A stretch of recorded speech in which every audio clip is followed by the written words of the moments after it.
Bonjour, vous êtes sur Tech Fest TV, c'est le milieu de la journée et on accueille un nouvel invité, c'est Michel Lutz. Bonjour Michel. Bonjour. De Total Energy, qui est Chief Data Officer. Ça se traduit comment ça? On dit responsable ou directeur des données de l'IA. Voilà, si et de la Digital Factory Head of Data and AI, donc ça c'est tout ce qui concerne les données, hein, la data comme on dit. Ouais, c'est ça. En fait, ça j'ai un rôle stratégique et avec la Digital Factory, c'est un rôle opérationnel avec une équipe de développeurs et on fabrique des systèmes d'IA pour la compagnie. Alors on va parler de philosophie de l'IA au sein de philosophie, mais philosophie dans le sens qu'est-ce qu'on fait de l'IA chez Total Energy. Je suis plus informaticien que philosophe. Qui est un très très grand groupe français bien entendu. Et on va revenir sur le thème phare de Tech Fest cette année, qui est la souveraineté numérique. Alors, qu'est-ce que ça représente chez Total Energy, en fait, dans une compagnie mondiale, multi-énergie, que cette notion de souveraineté? En quoi c'est important dans un domaine crucial, l'énergie, plus que jamais, hein. Aujourd'hui, avoir un capital énergétique, on le sait, c'est quelque chose de très très important. Bah nous, d'un point de vue technique, l'enjeu, c'est plutôt de créer des bons écosystèmes. Il n'y a pas une seule souveraineté, en fait, mais c'est d'avoir une autonomie dans nos choix stratégiques techniques, notamment quand on est une entreprise internationale. Donc nous, on a des enjeux business, des contraintes techniques, des contraintes légales qui sont très différentes. En fait, on opère dans plus de 130 pays, et tout l'enjeu, c'est, en fonction des contraintes locales, géographiques, de développer les bons partenariats technologiques pour répondre aux contraintes, en fait. Donc il y a des enjeux en France qu'on va peut-être développer ou en Europe qu'on va développer maintenant. Alors qu'est-ce que vous faites au quotidien, vous, votre mission? Parce qu'on voit toujours Chief Data Officer, Chief AI Officer maintenant. Ouais. C'est quoi le quotidien en fait? Alors moi, il y a un quotidien qui est stratégique, donc de travailler avec les métiers, la direction informatique, pour qu'on prenne les bons choix technologiques, pour tirer le meilleur parti de l'IA et de la data dans la compagnie. Donc c'est nos stratégies de plateforme, où il y a des enjeux notamment de souveraineté et d'autonomie stratégique. Et puis après, j'ai un rôle opérationnel où en fait on développe très concrètement des IA, des solutions pour la stratégie multi-énergie de Total Energy. Alors on va parler justement de ce partenariat qui a été fait avec Mistral. Si vous pouvez nous en parler, qu'est-ce que vous faites avec cette entreprise française Mistral AI?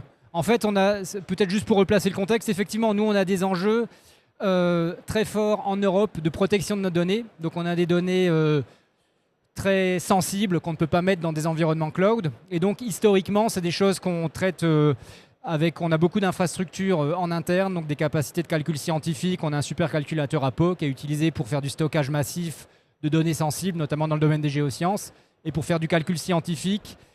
Et du coup, ça, on est très sensible à ça depuis longtemps. Et il y a une nouvelle dimension aujourd'hui avec la technologie d'IA générative.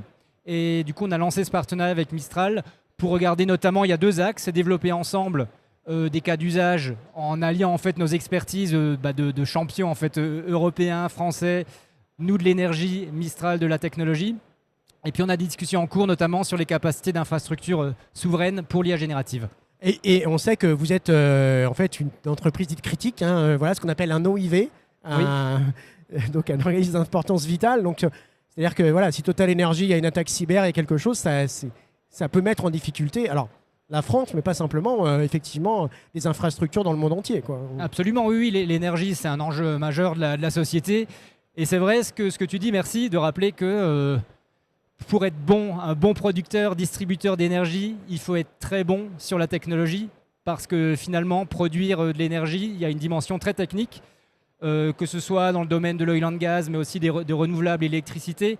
En fait, c'est énormément de données, énormément de capacités de modélisation, de capacités d'anticipation, d'optimisation. Et tout ça, ça passe par de la donnée, de l'intelligence artificielle et des méthodes numériques informatiques. Est-ce que tu pourrais nous indiquer un usage concret de l'IA que tu as trouvé intéressant dans Total et que vous avez développé? Il y en a plein, mais bon, tellement que faut c'est faire dur un de choix. Choisir. Mais je vais peut-être donner dans les deux des grands domaines d'activité. Il y a l'activité que tout le monde connaît, historique de Total Energy dans le domaine de l'oil and gas, où notamment on développe des modèles pour faire des recommandations à nos opérateurs sur le terrain à comment mieux utiliser certains équipements de production, des pompes, etc., à partir de données de capteurs, pour optimiser le fonctionnement des usines, pour limiter au maximum les émissions de CO2.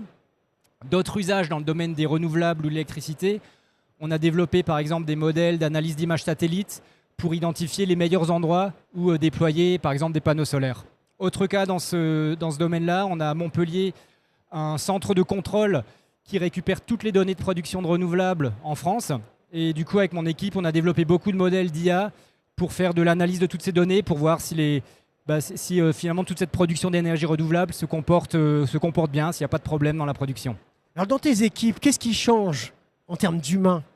Est-ce que ça a changé des choses? Est-ce que ça change l'organisation de l'entreprise? Est-ce que ça a des impacts Ouais, ce qui est sûr, c'est que l'IA a des impacts de plus en plus forts. Avant, j'ai parlé de notre expertise historique dans la modélisation, le calcul scientifique, mais jusqu'à présent, ça concernait plutôt des petites populations d'experts, des ingénieurs très spécialisés qu'on outillait avec de l'IA ou des méthodes numériques.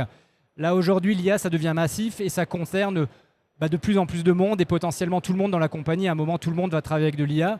C'est pour ça que nous, on investit beaucoup sur l'humain. On a notamment eu des plans massifs de formation. En fait, on a formé plus de 23 000 personnes à l'IA une journée. C'est énorme. C'est énorme. Enfin voilà, ça devient un projet d'entreprise en fait. Tout le monde est concerné par l'IA.